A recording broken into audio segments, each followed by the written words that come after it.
Okay, first of all, off week went very well. I think we accomplished all of our goals. More than anything, I think just to get physically and mentally refreshed. I got a chance to work on ourselves and then get a head start in Texas A&M, which definitely is much needed. A good team. Really, what stands out to me about Texas A&M, they're number 2 in time of possession in the country. They hold on to the ball. Their defense gets off the field. When you look at their defense, they're very good against the run. I think they're number 5 in the country in rush defense. They're very good on third down, which has definitely helped them as far as time of possession is concerned. Offensively, they have a dual threat quarterback in Kellen Mond. He's much improved from last year. You can tell he's comfortable. They can run the ball. They've got some weapons at receiver, and they have the top punter in the country. They're leading the country in net punting. That's helping the field positions and everything that goes with that. Couple updates just for us about us. Booby Whitlow did not practice last week. We'll see where he's at this week. I'd say right now he's day-to-day. Jack Driscoll did practice on a limited basis last week, and we'll see where he goes also, and I would say he's day-to-day with that. But overall, like I said, it was a good week for us. I think we're in good position to finish strong and playing a good Texas A&M team at 11 a.m. at home. Questions? Yes. Yeah, he's back. He's back practicing.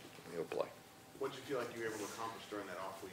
Yeah, probably more than anything is evaluating us and getting a chance to work on us and clean some things up really in all 3 phases that can help us the last 4 weeks.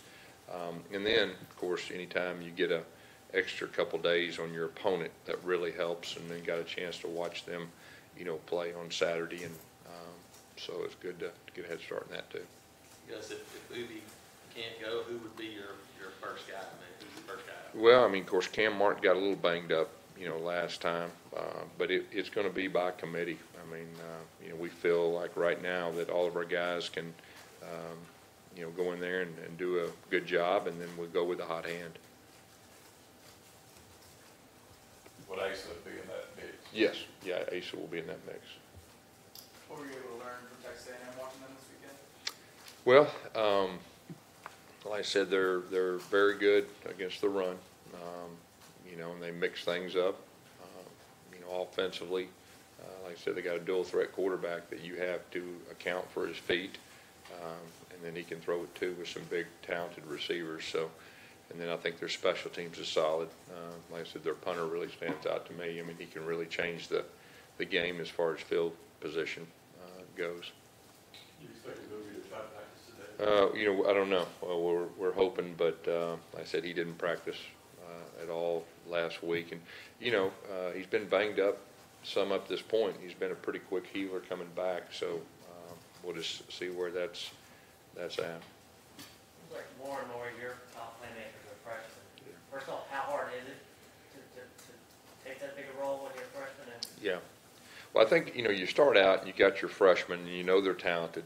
And there's a period of time that they get their feet wet out there and you get to evaluate them and see what they can do. And then there's a point that you see the guys that are comfortable making plays and can execute and everything that goes with it. And we're just to a point now where I think we got a good idea of our strengths and the guys that need to be on the field, and are they competent enough to make plays and all that. And right now we have a bunch of freshmen that really are coming on, which I think is a really good thing, not just for the last 4 games, but for the future. How important is it to become for this offense over the course of the season? Yeah, he's really came on with a physical presence. He's a big back, and of course, I think our last game, he broke a lot of tackles, and that's really the thing that stood out to me. And like I said, he's been banged up, but he continues to come back. Now we'll have to see, what happens this week, but he's really run with a purpose, and that's really helped us. What's going to be the trick for unlocking more potential out of Jarrett in these last 4 games? Yeah, really, it sounds simple, but it's about execution. We just got to execute better around him. He needs to execute better, and that's really our plan. And it was good for us to kind of sit back and look and evaluate the whole, first 8 games, and try to build around our strengths and some things that we can be to do to be successful. And I really feel like that'll help us with that plan moving forward. What does Texas A&M do well in defending the run? Well, they're gap sound. They do a very good job up front of holding points. You know, there's not a whole lot of double teams that get up to the backers, and I think both their backers are very active, and they're fast flow type guys. And you know, on the back end, you know, they try to keep everything in front of them, and they got some speed at the corners. As you mentioned Jamel being back, but how important an off week was it for Nick, Marlon, Deshaun, Darryl? You got a bunch of guys that front seven that will be tough. Yeah, there's no doubt. Not just them, but I think there was quite a few guys that were banged up that we were able to take some off of and get some of the younger guys more reps and more experience last week. So it was twofold as far as that's concerned. But we needed that off week just for the health.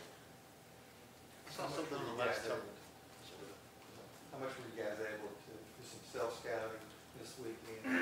How much did that help you? Yeah, it wasn't just this weekend, really. It was probably more of earlier in the previous week. That was the first thing that we did. You know, got a chance to watch, you know, every game, every play, cut-ups, everything that goes with that. And we spent the first 2 days of our off week doing that. And that's really where it started. And then we just tried to concentrate on us that first practice and correct the things we need to correct. And then got more into A&M the last 2 days that we practiced, you know, that Wednesday and Thursday. But we still did a lot of just fundamental work as far as that we were concerned, especially the young guys. Talking about the young guys, that was really good for them, just to clean up some things and try to be a little more precise in some areas, offensively and defensively. And then, of course, we had a practice Sunday, and it was more game plan oriented, getting into game week. And obviously, you know, Tuesday's a big practice for us today. There was something from the last telecast, Gus, that said that you guys are throwing more screens than any team in the country, which you didn't used to throw a lot of screens. Well, I think it's, you know, we got some playmakers on the outside that can do some things on the outside. And, you know, so you just try, each team's a little bit different, and just try to do some things to get the ball in space to some guys that can do it. But you like taking down the field shots. That's always been your thing. Yeah, that's right. It's like you're not doing much of that at all anymore. We're taking some. We're not hitting them all. But, you know, and I think this, you know, with that being said, there's a lot of things that we were able to take from our looking at ourselves and what we need to do moving forward. How much can this team look back, especially the veterans, look back to last season, what you guys did in November, and try to use that experience to kind of replicate? Yeah, anytime you get experience in anything, it helps. There's no doubt. But like I said, I think more than anything, you know, just getting ready for A&M and coming off an off week and everything that goes with that. How much do you stress to your players that how good you'll have to play to have a chance in these last 3 SEC games? Top 25? Yeah, you know, really, I think our guys understand that. I mean, I think they understand that, you know, that the teams we're playing and everything that goes with it. What has made Seth Williams able to be such a big play guy, so early in his career? Yeah, I think it's been, first of all, he has the ability. I mean, he has a very good skill set, and it's just been a process of him becoming more comfortable. And the more that you're out there and you got your number called and you're successful, the more success you have. And, you know, like I said, those guys are to a point now they shouldn't be thinking or playing like freshmen. They played a lot of ball, and I think Seth's one of those guys that I think he could even take that next step, you know, this final part of the season. Considering how well Texas A&M defends the run, how concerning is that to you, considering the running struggles you guys have? Yeah, of course, you know, last week, you know, we ran the ball better, and we ran it really all year. And you've got to be balanced. I don't care, you know, who you're playing. You've got to be able to run it and pass it. So we need to be successful, but there's no doubt. I mean, they're very good. Like I was talking about the run fits, and their defensive line really gets off the football and tries to play in your backfield. So, you know, we're going to have to do a good job of creating run yards. Is your offensive line just beat up, even the guys that were playing, you know, just nicked up and stuff? And did the bye week help at all? And do you expect them to- There has been a little bit of that, you know, through the course of up to this point in the season, with some guys a little beat up and all that. And, but last week, it really helped, and that'll help us these last 4 regular season games. movie, I mean, he seems like he's the only guy on running back right now that can hit that 1,000-yard mark. How important is that 1,000-yard streak to you guys? Well, I mean, we've had 9 in a row, so it'd be good to have 10, and I think if he stays healthy, you know, I think he'll have a good shot at that.